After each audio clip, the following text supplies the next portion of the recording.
44. I never saw Aln Mndlshn again. It's funny, I had a sort of feeling that I would never see him again when he dropped me off outside my house that night after we got back from our adventure in the Waka Waka plane of existence. When I got home, I thought I was going to drop right into bed.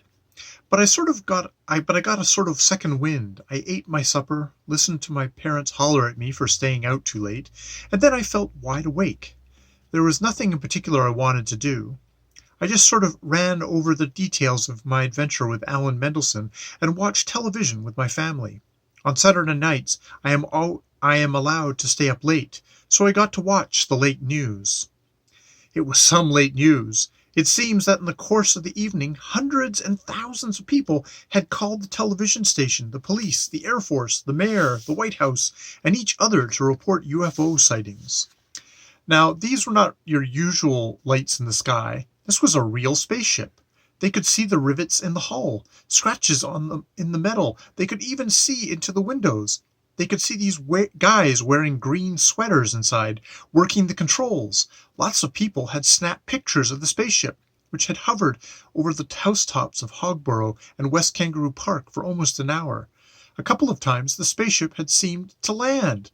The whole news program was about UFO sightings, with interviews of the mayor, the chief of police, some science fiction writer who was visiting Hogborough, people who had seen the spaceship.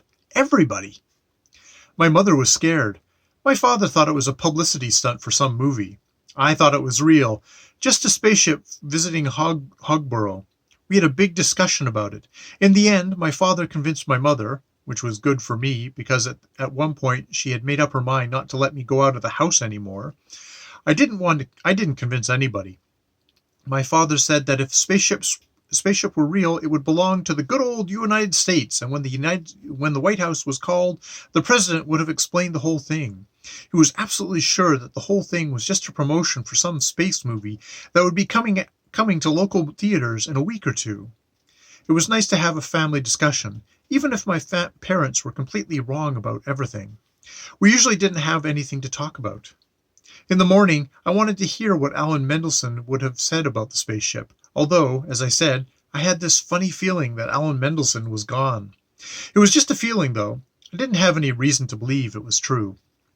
When I got to Aln Mndlshn's house, it was obvious that the whole family had gone. The windows of the house were dark. The Sunday paper was lying on the porch, the comic section sort of flapping in the wind. There was a big burn spot in the middle of the front lawn, as though there had been a campfire there the night before, only there were no ashes, just burnt grass. I had a heavy feeling in my stomach as I stepped onto the porch. I rang the bell, but I knew nobody was going to answer. I could hear the chimes make a hollow sound inside the house. I peeked in the window. The house was completely empty. There wasn't a single piece of furniture, a rug, even the place where the telephone had been was just a bunch of wires coming out of the wall. Aln Mndlshn and his family were totally, completely, and forever gone. Pinned next to the front door was a lumpy brown manila envelope. Written across it was my name, Leonard. Inside was the brass potato from the moon that Aln Mndlshn had gotten from William Lloyd Floyd, and a note to me. Dear Leonard, I had to leave with my family. We're going back to the Bronx, if you know what I mean. I'm sorry to leave like this without giving you any warning, but I had to promise a certain person that I wouldn't tell anybody about this, not even my best friend, and that's you.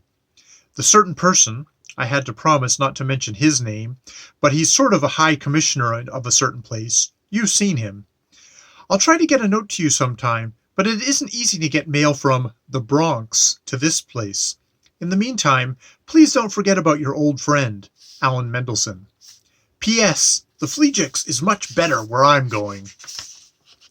So he really was No, it couldn't have been just another joke. I mean, if Aln Mndlshn was really from... Why didn't he ever tell me? But of course, he had told me. He had told everybody. I just couldn't tell what was true. And I didn't care. All I knew was that my only friend had left, and I was miserable.